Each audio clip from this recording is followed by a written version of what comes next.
back to Western Sydney Unfiltered. Today we have the pleasure of talking to Marcus Ray, DepSec in the new Department of Planning and Environment, the man thrust forward to be the face of planning to a region that knows a thing or two about planning and heavily dependent upon it. Marcus, welcome, and maybe give us a bit of the backstory as to the role, as to how you got to the role you're now in. Oh, Chris, thank you for those very kind remarks. I'm not sure about the face of planning that's been thrust forward. I don't really, I mean, perhaps it's a face that may be made for radio, but we'll see how things go. Look, for my sins, Chris, I'm actually not a planner. I'm a lawyer. But I've actually just celebrated 25 years in the Department of Planning. So I know my way around. You're not a lawyer, you're a lifer. I am a lifer. I think I'm actually a bit of a dinosaur, really, compared to, I mean, when I talk to people in the department about the I Love Lucy episodes and things like that, their eyes just glaze over. So there's a lot of it's an interesting thing to deal with such a big range of people and young, old, and in between. 25 years at it's many various times. Let's just call it planning. You've seen plenty of change. There's been an awful lot of change in recent times. On our third secretary, 3 or 4 months. Is the joint settling down? Are you? It doesn't affect below level. Do you still plough on? Yeah, absolutely. I mean, the joints had 9 or 10 different name changes since I've joined. So when I do say I've been here for 25 years, that technically probably isn't true. But look, people just get on. People just want to know, and they want to get on with their jobs. And I think that's been a really a big thing that's come out of the last 6 or 7 months with all this change at the top level, is people just want to get on with their jobs. They want to know what the direction is. They want to understand what the government's priorities are, and then move forward and do their job. Part of that change, and it springs from the top, we've had Minister Rob Stokes, Minister Anthony Roberts, and then Minister Rob Stokes, now again Minister Anthony Roberts. The high level appears to be coming in. The political will, which the Premier's given him a mandate, is housing. It's probably been in recent times more about the commercial and the prioritisation. How does the Department of Planning manage those, what are fairly significant shifts in general policy that's handed down from on high? Well, I mean, the first thing is that we're here to implement the government's priorities and implement the government's vision, and that does change over time. We've just we're still in the pandemic, and hopefully, we're going further along in the pandemic, and one day, hopefully not too soon, we'll stop talking about the pandemic. But as a department, we were called on in 2020, early in 2020, to do a lot of work to get the economy and society ready for the pandemic. We had to move really quickly and be nimble to make what I call the toilet paper step, to make sure that deliveries could happen, make sure that waste could be collected, make sure that a whole lot of things, that people could open their shops at any hour, and give health the ability to do their pop-ups wherever they needed to do it. And then we spent a good 2 years really trying to do everything we could for economic recovery. We were fast-tracking assessments. We were, public spaces legacy fund, trying to speed up timeframes, both in development assessment but also in rezonings. And touch wood, we've been relatively successful in that. We know there's more to do, but I think we've got over the last 2 years, we've got a demonstrated history of successful delivery. Now, the government's asked us to focus on housing supply, and it's a complex set of circumstances that lead to housing, the housing affordability issue. But one of the things we can do is about housing supply, and so we're not giving up any of the gains that we've made in relation to timeframes for commercial development or industrial development, any of that. That's still a big important part of it. But the government's asked us to to give that extra focus on housing supply, and that's what we'll be doing. Looking at Western Sydney, our patch, there is both a massive dynamic for housing affordability and supply issues. There's also, I suppose, in recent times, a recognition that we don't want Western Sydney just to be a dormitory suburb with lots of train lines to bring people into the eastern city to work and play and study. So we've been through this enormous period of strategic planning, and it's been an exciting time to be a planner in Sydney, particularly Western Sydney, as we create two new cities and recreate a great one of a global scale with infrastructure to match. Are you confident that we've got the resourcing in planning to go pace with what both the government wants you in a strategic policy sense and what the private sector wants you to, that they respond and hit you with it?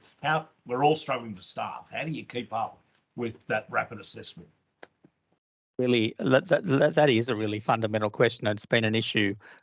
It's an issue on a number of different levels. Obviously, funding's great, but there's a bit of a labour shortage out there, and the competition for good people to do assessments, good planners, people to do the delivery and manage the delivery of open spaces and all of that sort of thing is reaching a peak.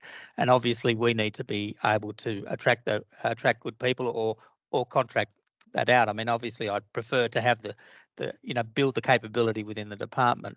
I mean, obviously we're in the budgetary process for the state budget in June, and so obviously we're providing advice to government about what the focus the focus on housing means. And one of the big questions is about infrastructure. We've had great success with the Accelerated Infrastructure Fund. We had 2 rounds in the last 2 budgets, and that really does deliver, because it partners with councils and their Section 94 funds and unlocks those Section 94 funds to actually support development with infrastructure that's needed to enable those DAs to be made. And so we're looking at all parts of the pipeline there, but there's been some great work, particularly in the Hills and Blacktown. And also I just reflect that the next level down Aerotropolis planning package was announced on the 25th of March, and that's really a real focus on jobs, as you say, as well as homes as well. But I mean, it's great to have that, that now that we've got 2 layers there, detailed layers, and also we've been trying to listen to people as we've, as we develop these things and make sure that we're hitting the right mark. Now, we're never going to get it 100% right, but we are very interested in jobs, and we're very interested in quality development in Western Sydney. I think that's an important point. If you look at historically planning, particularly in Southwest Sydney, the growth and with probably the airport and flooding, there's been a seismic shift to the pressure going from Northwest Sydney to Southwest Sydney. So a real anchoring south of the M4 now because of a range of those issues, economic and floodplain recognition finally. Looking back, would you, if you're after your 25 years of planning, do you look back on planning and say something like Oran Park is a planning success or not?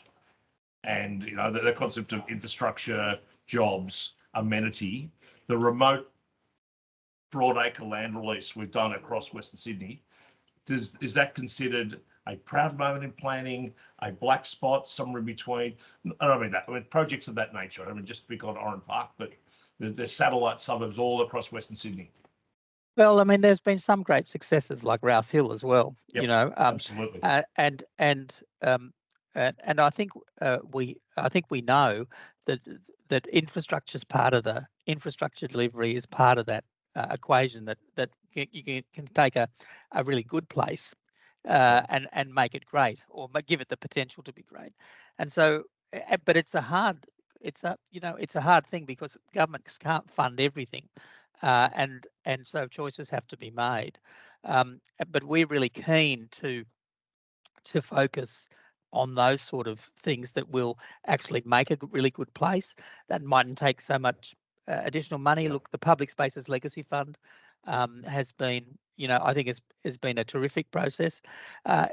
It's enabled councils to speed up their assessments, but when we come to the completion of the quality public spaces, I think that'll be a great, recognised as a fantastic benefit.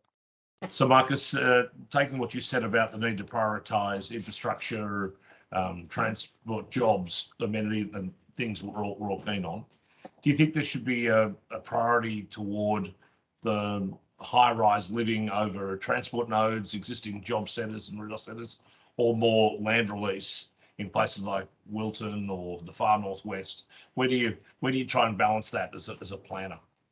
Well, I think it is a balance. I think it's never going to be 100% one or 100% of the other, and I think we need both in the right locations. The cost of infrastructure we know is very expensive, but we also need to meet demand in those land release areas, and what we find is the market goes up and down and not always in sync, and so I think it'll be important for us to ensure that they're, as part of our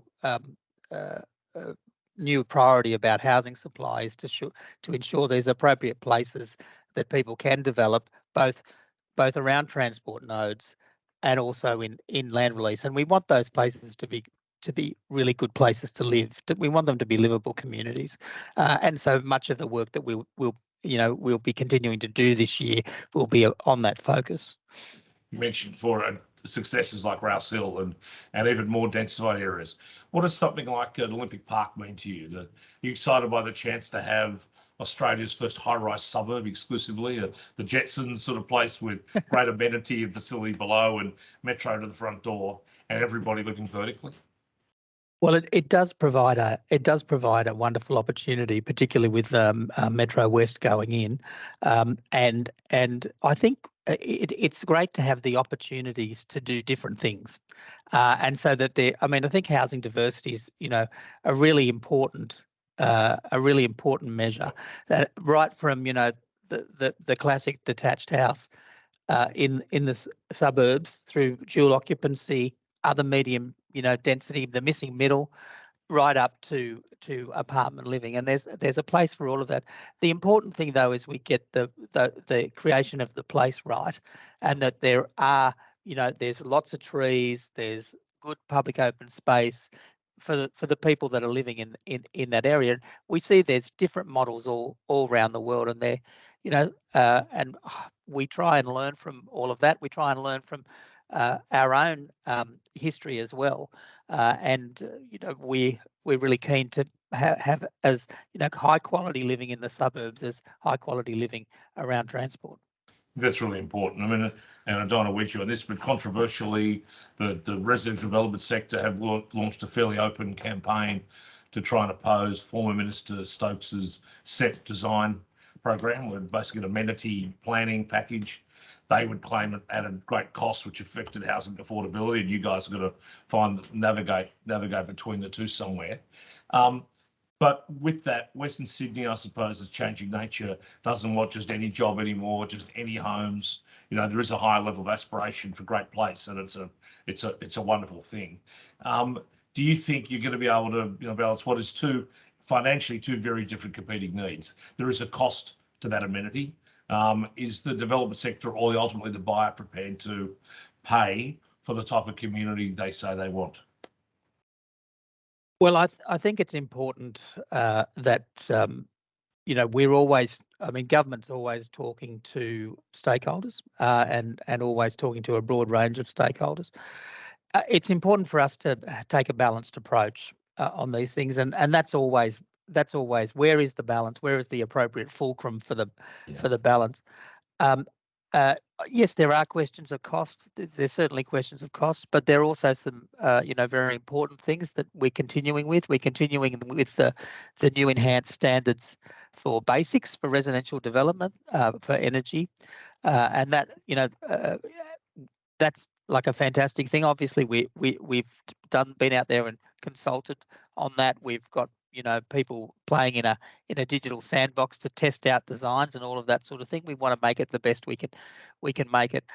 but we're certainly not shying away from the need to deal with such things as urban heat, uh, uh, tree canopy, all of those things. We'll still be working on those things, and we're looking at how we can develop a best practice guide for some of those things as well that we can then implement when we do our own rezonings as through the state precinct system. There is something for cabinet to balance too above both our pay grades, but you've got a $5 billion West Invest amenity fund for the region going out there at the same time as it looks like we're moving away from some of the planning instruments that were to enhance amenity. So this is something cabinet's got to, you and I will both find out what they decide later on. But this is the eternal battles that you said in balancing costs versus outcome in planning. And Chris, we still want to be part of making great places, and we know it's important because that's what people, as you said, it's the aspiration of all. It's not just the aspiration of the eastern part of the city or the North Shore. It's the aspiration of all, and there are really serious equity issues for Western Sydney, and we want to make sure that we continue to be part of that debate and also part of moving it on and ensuring that good places are the product of the work that councils and ourselves are doing. Let's flip north of the M4. Pandemic isn't really the only thing that's greatly affected seismic shifts in planning. It's obviously flooding in northwest Sydney. 200 years ago, should we have been building homes on a floodplain in northwest Sydney, and how much is it a retrofit now as we go forward, as the rain pelts down again outside Sydney as we do this interview? Where's the department sit on generally the historic and contemporary views about homes across the Nepean Hawkesbury floodplain? Well, I mean, look at the whole issue of where we are. I mean, people made decisions long before the science of floodplain management was well developed. I mean, obviously, local knowledge. There was, in fact, local knowledge there, but at the time, people either didn't listen or couldn't understand the language in which it was spoken.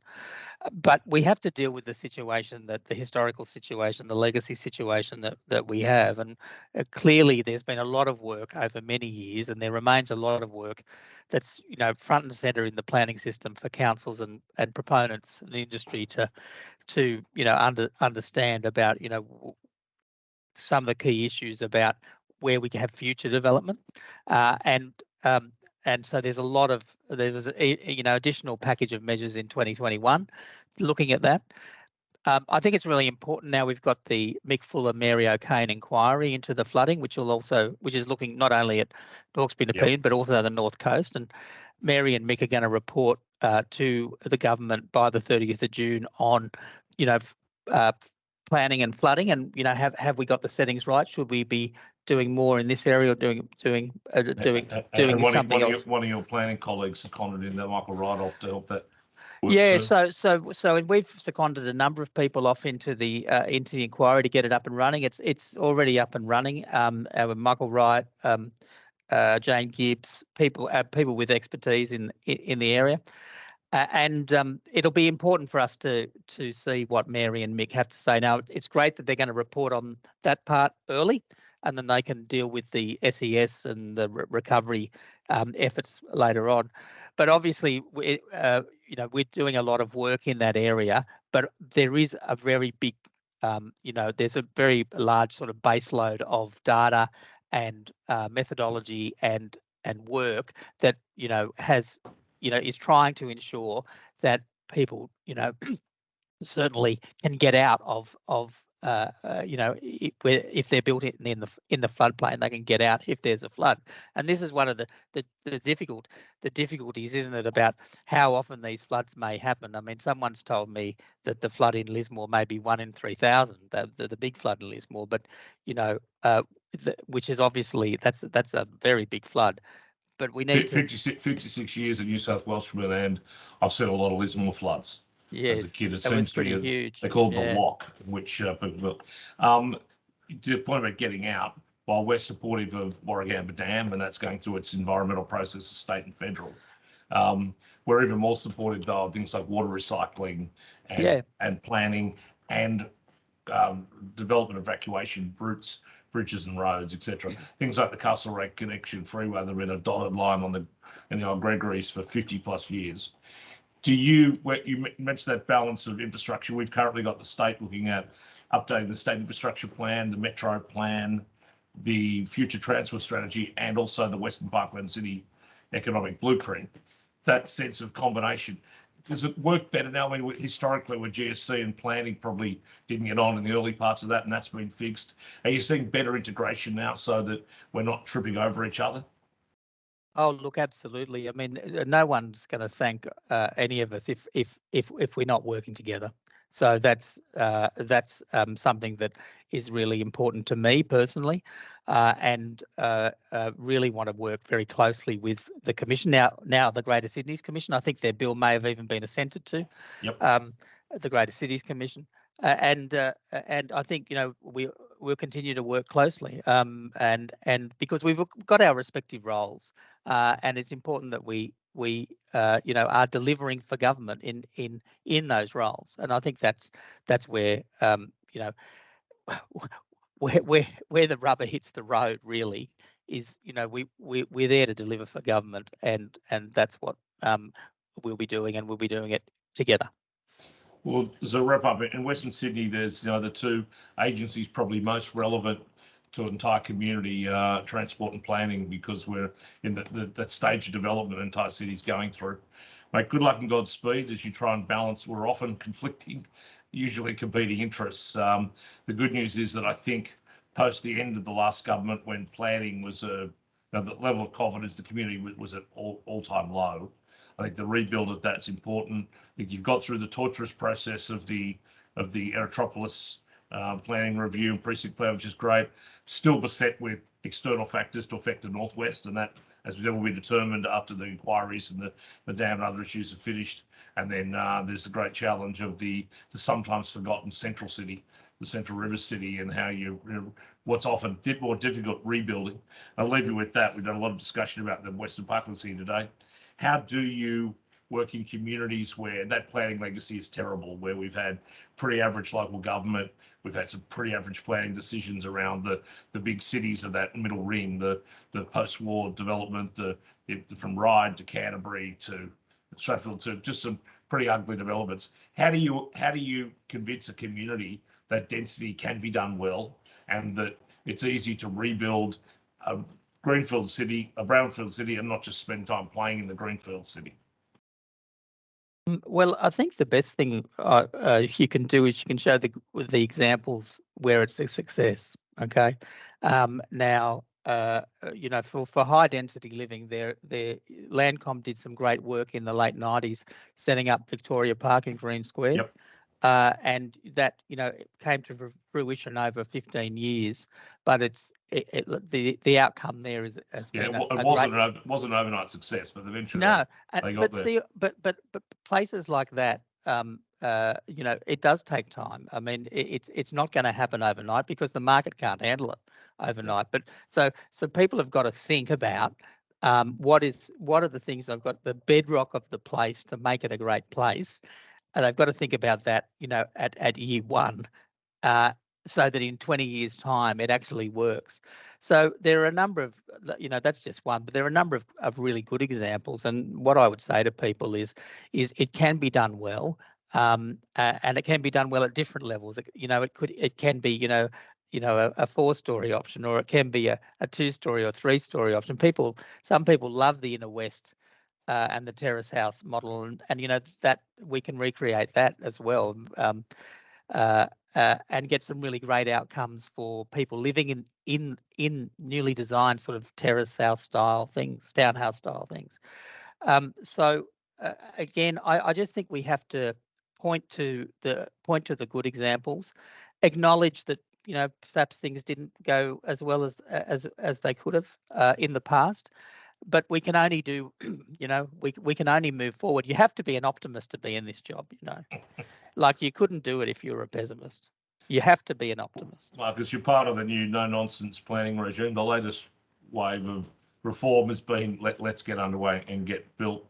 I think in you we see a person who can balance those sometimes competing, I would hope, complementary issues of productivity, connectivity, exclusivity, sustainability, and it's a little bit of this and a little bit of that when you're designing and redesigning cities. So good luck and Godspeed as you go forward. Western Sydney will cheer you on, or heckle you on the sidelines, depending on which decisions come along. But thanks for the focus you're putting on the Golden West. Thanks, Chris, and thanks for inviting me on. And it's been a lovely to chat in the middle of this rainy day. Well, it just keeps raining. Thanks, mate. It does. Okay. Thanks, Chris.